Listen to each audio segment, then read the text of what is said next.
You're born in a private clinic in Culiacan. Your father books the entire maternity floor. Not a room, the entire floor. 12 armed men stand outside. The nurses are handpicked, background checked, and paid 3 times their normal rate to stay silent forever. The doctor who delivers you shakes your father's hand like he just met God. Your first cry fills a room decorated with white roses your father ordered from Colombia. Fresh ones. Flown in that morning. You're 3 days old, and your father already cries looking at you, which surprises every single man in that hallway, because none of them have ever seen him cry about anything. You didn't ask for any of this, but this already decided everything about you. Your childhood happens inside a compound that looks like a luxury resort, colonial architecture, manicured gardens, a pool that never gets used enough, horses your father imported from Portugal, and peacocks, actual peacocks, walking around the property because your father saw them somewhere and thought you'd love them. You do love them. That's the thing about your father. He notices everything you love and immediately acquires it. But there are things no peacock can fix. You don't go to school. School comes to you. Female tutors, mostly. Your father is particular about who spends time near you. You don't have regular friends. The girls you grow up with are daughters of your father's trusted men. They're kind to you, but careful. They laugh at your jokes slightly too hard. They never disagree with you. You learn early that this isn't friendship. This is proximity to power dressed up as friendship. The men are always there. Always. Men with earpieces and guns under their shirts and eyes that scan every room before you walk into it.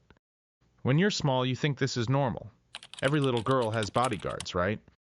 Then you go to your cousin's birthday party in Guadalajara at age 7, a cousin from your mother's civilian side of the family, and you realize nobody else lives like this. You come home quieter than you left. Your father is the most tender person you know and also the most terrifying. He braids your hair on Sunday mornings. He reads to you at night. He keeps a photo of you at age 2 in his shirt pocket, always. But you've also seen him walk into a room and make grown men physically step backward without saying a single word. There's a version of him that belongs to you completely, and there's a version of him you will never fully access. At 10, you ask your mother what your father really does. Your mother is the most beautiful woman you've ever seen. She wears French perfume and Italian shoes and never answers questions directly. He manages agricultural logistics, she says while applying her lipstick. You nod. You already know she's protecting you from a truth that's already obvious. Your education is genuinely exceptional. Your father invests furiously in your mind. You speak English and French fluently by 13. You study economics, literature, international law. He wants you sharp, sharper than everyone in any room you enter. You are his daughter, and you will never be underestimated because of it. He repeats this constantly. Intelligence is the only armor that never runs out of ammunition. But then at 14, a boy from a family your father knows tries to hold your hand at a ranch gathering. He's 16, harmless, sweet even. You barely notice it. Your father notices immediately. The boy's family leaves within the hour. Nobody explains why. You don't see that boy again. You understand without a single word being spoken. This is the specific geography of being the daughter. At 16, your father sends you to an elite boarding school in Switzerland. This is his compromise between protection and world exposure. Your 2 bodyguards live in an apartment 3 minutes from campus. They drive a car that looks completely ordinary. Your roommate from London thinks your family is in real estate. You let her believe it. It's the closest thing to a normal friendship you've ever had, and you protect it carefully. You study hard, not because you have to, because you're genuinely brilliant and the world of numbers and systems makes sense to you in a way people never fully do. Your economics professor tells your mother during a parent visit that you have an extraordinary financial mind. Your mother smiles politely. Your father, when she relays the message, goes completely quiet for a moment and then says, "Good. She'll need it." You return home at 19. You've changed. Switzerland gave you something: perspective, distance, the ability to see your world from outside it. But home pulls you back into its gravity the second your plane lands in Culiacan. Then comes Rodrigo. He's 23, the son of a legitimate business family in Monterey. You meet him at a charity event your family attends for appearances. He's funny and relaxed, and looks at you like you're just a girl, not a last name, not a symbol, just a girl. You fall fast because this has never happened before. You tell your father about him 3 months in because you've learned that hiding things from your father is a form of disrespect he detects instantly anyway. Your father runs a complete background check on Rodrigo's entire family before your next date. His grandfather's business dealings, his father's tax records, his older brother's social media going back 7 years. He sits across from you at dinner, reviews the file with reading glasses you've never seen him wear before, and says, "He seems clean." For now, he stays clean. Rodrigo meets your father once. Once is enough. He shakes your father's hand, and your father holds the handshake 1 second too long while looking directly into Rodrigo's eyes without blinking. Rodrigo drives home and calls you immediately. Nervous. "Your dad is terrifying," he says. Calm. "You already know," you say.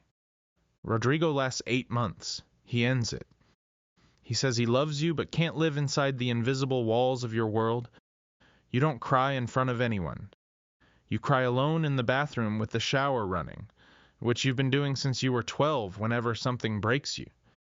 You understand him completely. You just can't say that out loud. At 21, your father begins including you in the financial meetings. Not the operational ones, the financial ones.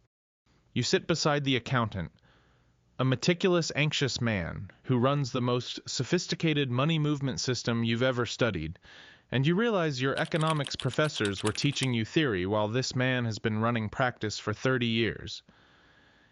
Afternoons, shell companies in 3 continents, fictitious loans between offshore entities, luxury real estate acquisitions that clean cash by cycling it through legitimate sale prices. It is genuinely brilliant and genuinely criminal, and you sit there taking mental notes like it's a graduate seminar. Your father watches you from the end of the table. You catch him looking at you the same way he looked at you the day you were born. Complete and total love. And something heavier underneath it. Something that might be guilt. You're 24 now. Officially, you run a legitimate consulting firm that advises real estate developers. You have real offices and real employees and real clients who have no idea. But your actual function is sitting 1 level above the accountant, reviewing the whole system, identifying exposure points, suggesting structural improvements. You're exceptionally good at it. Late at night in your apartment in Mexico City, you sit on your balcony and think about parallel universes. The version of you who was born to a professor or a doctor or an architect, whether that version of you is happier or just less complicated. Whether happiness and simplicity are even the same thing.